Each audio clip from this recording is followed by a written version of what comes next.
7 सितंबर 2019। ये दिन तो आपको याद ही होगा, जिसने पूरे भारत को रुलाकर रख दिया। किसी नेता अभिनेता के लिए नहीं, बल्कि हमारी स्पेस एजेंसी इसरो के चंद्रयान 2 के लिए। हर भारतीय इस दिन को नहीं भूला है, जब भारत के वैज्ञानिकों की आंख में भी आंसू आ गए। इन सब का कारण था चंद्रयान 2।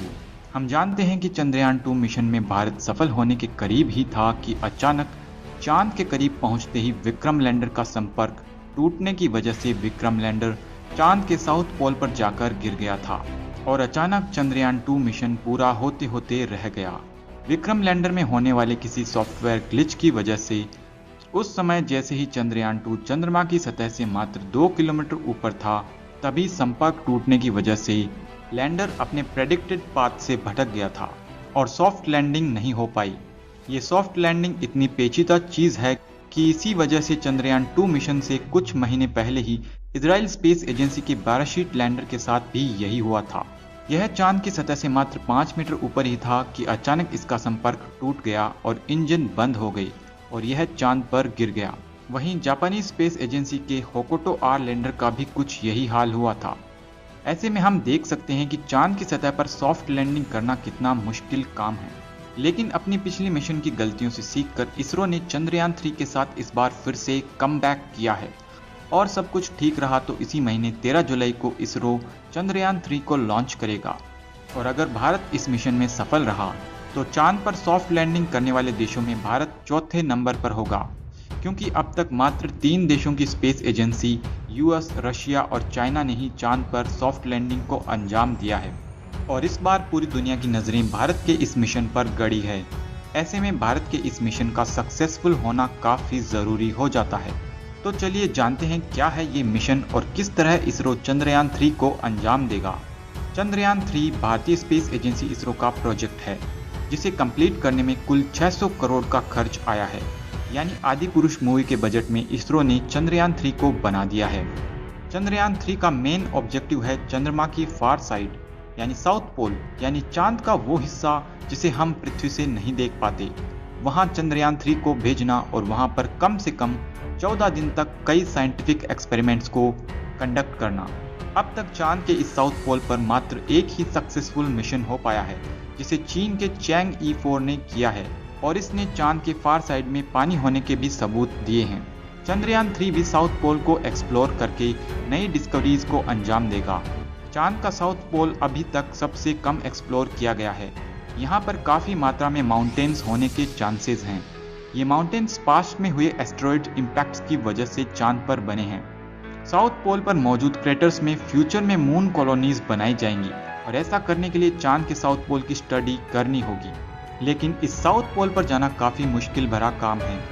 असल में हमारा चांद टाइडली लॉक्ड है और चांद का साउथ पोल पृथ्वी के सामने ना होने से यहाँ पर किसी भी मिशन को भेजने पर उससे डायरेक्ट कम्युनिकेशन करना काफ़ी मुश्किल भरा काम है। यहाँ से इनडायरेक्ट कम्युनिकेशन ही एक तरीका है। इस हिस्से में सिग्नल के टूटने के चांसेस अधिक होते हैं, जैसा कि चंद्रयान 2 और कई मिशंस के साथ भी हुआ है। और साथ ही ये कम्युनिकेशन रियल टाइम में भी होना ज़रूरी है, ताकि सक्सेसफुली चंद्रयान 3 को सॉफ्टली लैंड किया जा सके। यही वजह है कि इसरो का चंद्रयान 2 चांद के साउथ पोल पर ही क्रैश हुआ था। लेकिन इस बार चंद्रयान 3 को साउथ पोल पर सक्सेसफुली उतारने का प्लान है। चंद्रयान 3 3 हिस्सों में डिवाइडेड है। इसमें एक रोवर, एक प्रोपल्शन मॉड्यूल और एक लैंडर मौजूद है। जहां पर लैंडर और रोवर चंद्रयान 2 के विक्रम लैंडर और प्रज्ञान रोवर की ही तरह है, लेकिन चंद्रयान 2 के ऑर्बिटर की जगह चंद्रयान 3 में एक प्रोपल्शन मॉड्यूल होगा। इस बार इसमें ऑर्बिटर नहीं होगा, बल्कि चंद्रयान 2 का ऑर्बिटर जो ऑलरेडी चांद की कक्षा में मौजूद है, उसे कम्युनिकेशन के तौर पर इस्तेमाल किया जाएगा।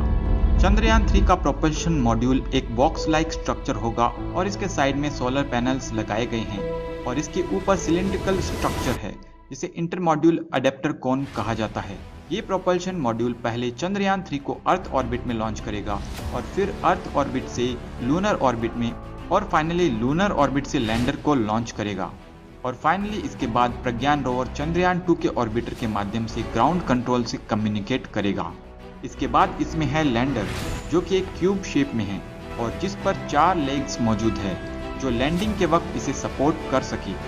साथ ही एक स्मूथ लैंडिंग के लिए इसमें थ्रस्टर्स लगी हैं जिनकी मदद से एक सॉफ्ट लैंडिंग पॉसिबल हो पाएगी।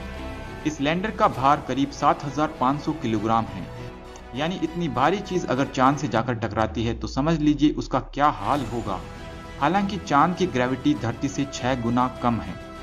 इस लैंडर के अंदर मौजूद होगा 26 किलोग्राम का रोवर जो चांद पर आगे के एक्सपेरिमेंट्स करेगा।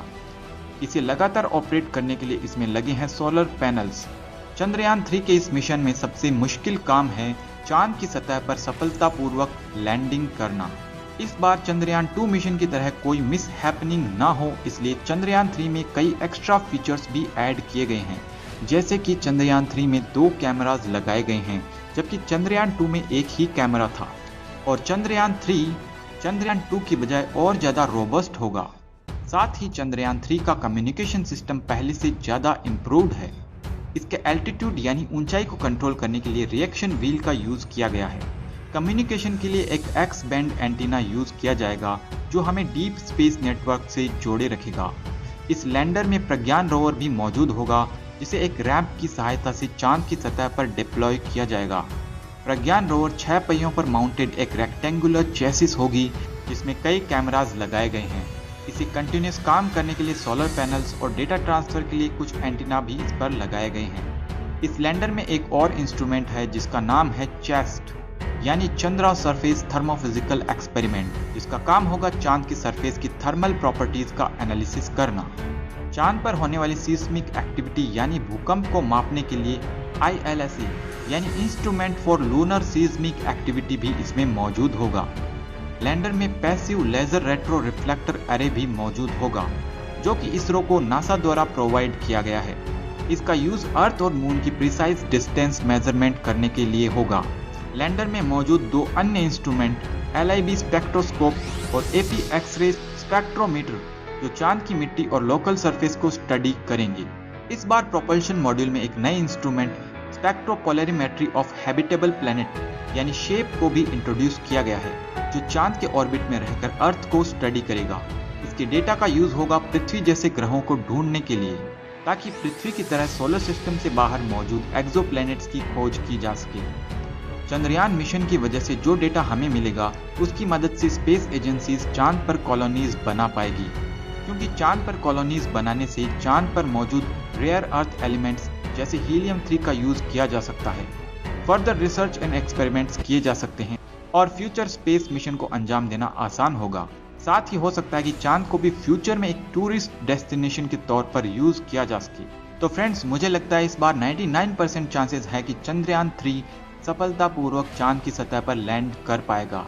आपको क्या लगता है कमेंट में मुझे जरूर बताएं। मैं मिलता हूं आपसे किसी अगले वीडियो में, तब तक के लिए बाय।